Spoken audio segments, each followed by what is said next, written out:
Halo semua, nama aku Daniel dan di video kali ini aku ingin kembali membahas seputar Bitcoin dan beberapa alasan lagi kenapa aku terus menambah posisiku di Bitcoin dan aku terus berinvestasi di Bitcoin ya. Kalau misalnya tuh liatin market belakangan ini Bitcoin menurut aku harganya itu lagi nggak kemana-mana. Ada mungkin naik, turun, tapi mungkin kenaikan dan penurunannya nggak begitu signifikan ya men. Menurut aku pribadi ini masih belum bull run dan Bitcoin masih belum loncat harganya. Itulah kenapa menurutku ini masih oke kalau misalnya kita pengen menambah posisi kita terus di Bitcoin ya men.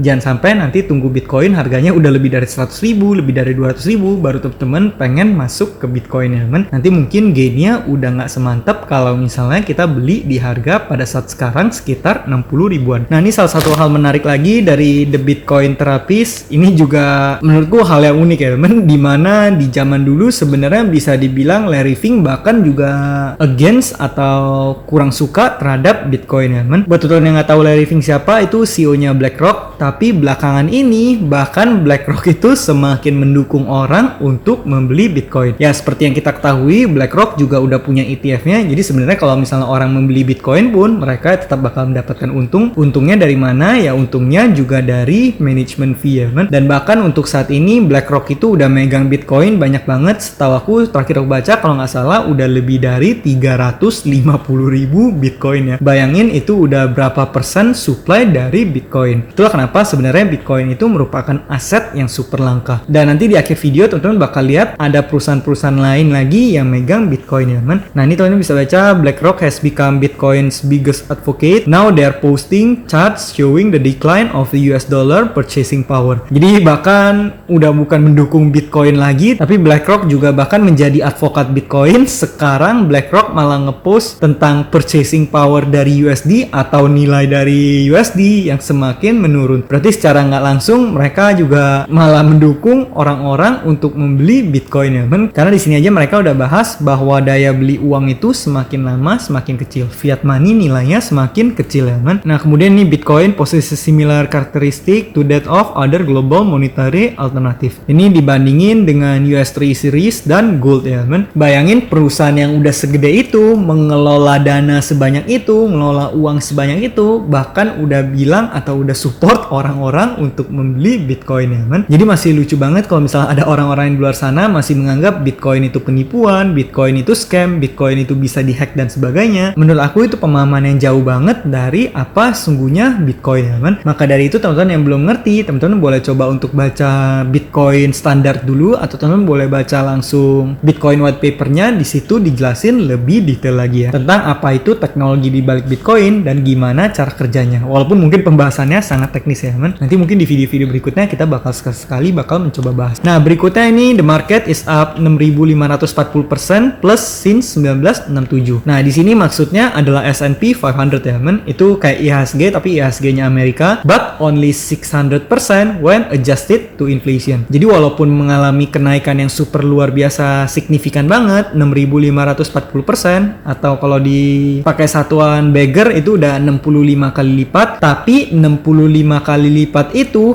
hanya naik sebanyak 6 kali lipat kalau misalnya kita adjust ke inflation ya. Jadi walaupun uangnya bertumbuh sebanyak 65 kali lipat, tapi seperti yang kamu ketahui daya beli uang kan semakin lama semakin menurun. Nah kalau misalnya penurunan daya beli uangnya itu dimasukkan ke perhitungan juga, hitung-hitung kamu cuma mendapatkan profit 6 kali lipat dari tahun 1967 sampai sekarang ya men. Bahkan teman-teman di sini bisa lihat grafiknya, ini juga bahkan ditunjukin secara jelas. S&P 500 tuh naiknya tinggi banget 6.500%, tapi kalau udah di-adjust sama inflation, kenaikannya bahkan cuma 6 kali lipat. Ya mungkin 6 kali lipat itu besar, tapi kita perlu lihat di sini 6 kali lipat itu dari 1967. Dan di sini kita bisa lihat bahwa daya beli uang itu nurunnya lumayan signifikan ya men. Kalau daya beli uang nggak menurun, ya sebenarnya naiknya udah banyak banget. Tapi sayangnya daya beli uang semakin lama semakin menurun. Itulah kenapa aku berinvestasi di Bitcoin, karena bisa dibilang Bitcoin itu merupakan salah satu bet against fiat money juga ya men. Bukan berarti semua hartaku udah semuanya di Bitcoin, tapi yang aku tekankan di sini adalah aku membeli lumayan banyak Bitcoin ya men untuk investasiku. Karena aku percaya aset ini di masa depan bisa menjadi sangat thriving dan aset ini bisa menjadi aset yang sangat berharga di masa depan. Michael Saylor udah berkali-kali bilang Bitcoin di masa depan itu bisa bisa jutaan dolar ya men. Ya buat teman-teman yang nggak percaya, mungkin kamu nggak perlu taruh semua danamu, ya nggak apa-apa, kamu taruh sebagian aja dari yang kamu miliki. Berikutnya nih dari Coinvasion, if I just keep my 2070 portfolio and not touch it, I would have about 500k, but now I have only 7,000 because I wanted to be a day trader. Nah, di sini kamu bisa lihat ada orang yang kalau misalnya dari 2017 portofolionya nggak disentuh, nggak diotak-atik apa-apa, dibeli kemudian didiemin aja, dia portofolionya bisa tumbuh jadi 500.000 ya men. 500.000 dolar itu kalau dirupiahin mungkin sekitar 7 miliar, tapi sekarang nyatanya dia cuma punya 7.000 dolar atau sekitar cuman 100 juta. Karena kenapa? Karena dia mau menjadi day trader dan yang dia lakukan dia malah keluar masuk, mungkin ada keputusan yang salah, ada cut loss, ada rugi investasi, mungkin ada untungnya juga, tapi ujung-ujungnya uangnya hanya tinggal 100 juta. Padahal kalau didiemin uangnya bisa menjadi 7 miliar. Ini juga menjadi salah satu alasan kenapa aku berinvestasi itu,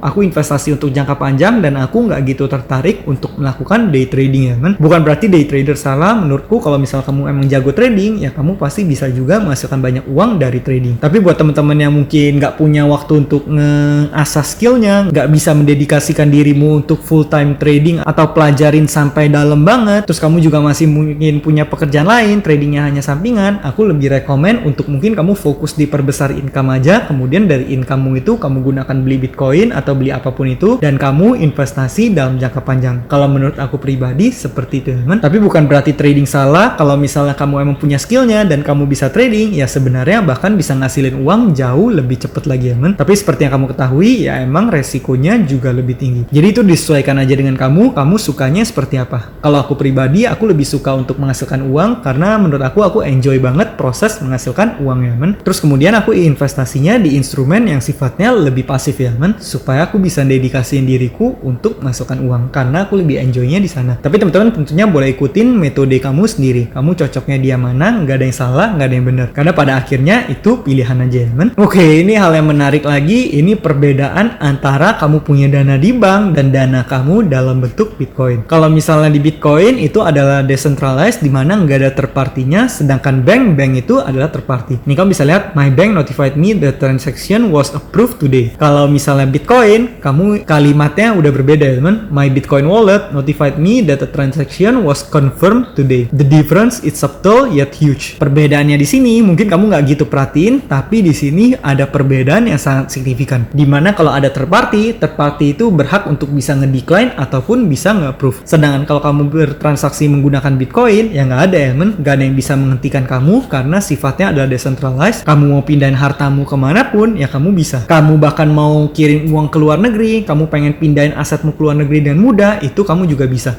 Contohnya kamu tinggal hafalin aja seed phrase kamu nggak usah bawa apa-apa, kamu tinggal terbang ke luar negeri, kamu tinggal buka lagi wallet Bitcoinmu, kamu langsung bisa mengakses semua Bitcoinmu. Sekarang coba kamu pikirin kalau misalnya kamu punya uang mungkin puluhan miliar, ratusan miliar, terus kamu pengen pindahin ke negara lain. Dan ini kita ngomongnya lewat bank. Apa yang bakal terjadi? Pasti bakal susah banget ya men. Karena aku pribadi juga aku bekerja di luar negeri, aku pernah melakukan transfer antar negara dan itu prosesnya bener-bener berbelit. Bahkan aku butuh berhari-hari untuk bisa nyelesain prosesnya. Dan itu pun perlu siapin dokumen banyak banget untuk memastikan dananya itu dari mana ya men. Padahal itu aku cuma bantu company-ku ngebeli ads untuk kepentingan promosi bisnis ya men. Nah kemudian di sini ini meme aja, people bank can freeze your account, crypto guys with $50 in their bank account. Dan di sini gambarnya orang ketawa karena kenapa? Karena misalnya kalau kamu berinvestasi full mungkin di kripto, dana kamu nggak ada di bank, ya mau akun kamu di bank juga ya kamu beneran sama sekali nggak peduli ya men, karena ya uang kamu juga di kripto. Dan kripto itu terutama Bitcoin sangat decentralized, kamu bisa dengan mudah pindahin aset kamu kemanapun. Teman-teman bisa lihat di video-video sebelumnya aku pernah tunjukin orang sampai kirim ratusan miliar, orang sampai kirim triliunan, biayanya cuma berapa puluh dolar ya men. Bayangin kalau misalnya kamu kirim dengan bank, itu kamu udah kena potongan berapa persen, bisa-bisa kena potongannya gede banget. Oke, berikutnya ini yang tadi aku bahas, yaitu selain BlackRock, selain MicroStrategy, sebenarnya ada perusahaan lain lagi yang juga mengikuti jejaknya MSTR punyanya Michael Saylor ya men. Perusahaannya apa? Perusahaannya adalah Metaplanet. Nih kamu bisa lihat, Metaplanet continues the Bitcoin accumulation spree by an additional $7 million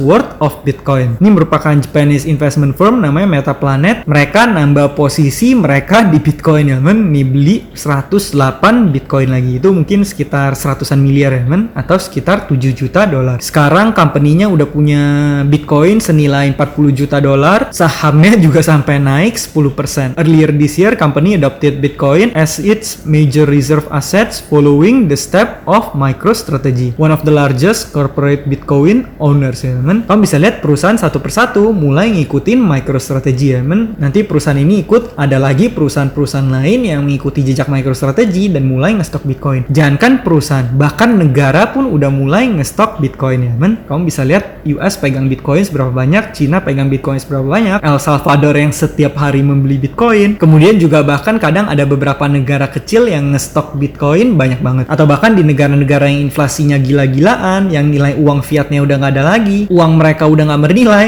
rakyatnya pada kabur membeli Bitcoin ya men. Karena Bitcoin adalah the hardest asset. Ini kalau misalnya kamu ke website Metaplanet, kamu juga bisa lihat dokumen ini, Notice of Additional Purchase of Bitcoin ya men. Nah ini beli 108 Bitcoin lagi dengan nilai 9 juta yen per Bitcoin. Uang yang dikeluarkan 1 billion yen, total Bitcoin holdingnya udah 639 Bitcoin ya men, atau sekitar 5,9 miliar yen. Nah kita udah bilang beberapa perusahaan mulai ngestok Bitcoin, kemudian negara udah mulai ngestok Bitcoin. Nah apa yang terjadi kalau misalnya para bilioner, para orang-orang yang punya uang billions of dollar, mereka menyisihkan beberapa mereka menyisihkan beberapa billion untuk membeli Bitcoin, dan orang-orang kaya itu pada beli, apa yang terjadi? Bitcoin nanti harganya bisa menjadi gila-gilaan. Itulah alasanku kenapa aku meningkatkan exposure portofolioku terhadap Bitcoin dan aku terus menambah posisiku. Teman-teman boleh lihat salah satu portoku yang aku buka di sini, yang aku review di channel ini, dari waktu ke waktu Bitcoinnya jumlahnya selalu meningkat ya men. Oke, ini yang terakhir aja sebagai penutup. Buying Bitcoin right now is like buying a real estate in Manhattan in the 1800s ya men. Artinya membeli Bitcoin saat ini itu sama aja seperti kamu membeli properti di Manhattan, kamu beli tanah di Manhattan pada tahun 1800-an. Dan kamu bisa fast forward ke sekarang, harga tanah di sana udah menjadi berapa, harga propertinya udah menjadi berapa. Ibaratnya kamu beli tanah di Menteng berapa puluh tahun yang lalu, di saat harganya itu masih murah banget ya men. Kamu bisa lihat harga tanah di Menteng sekarang berapa. Itu sebagai perumpamaan aja, membeli Bitcoin saat ini itu setara dengan melakukan hal tersebut.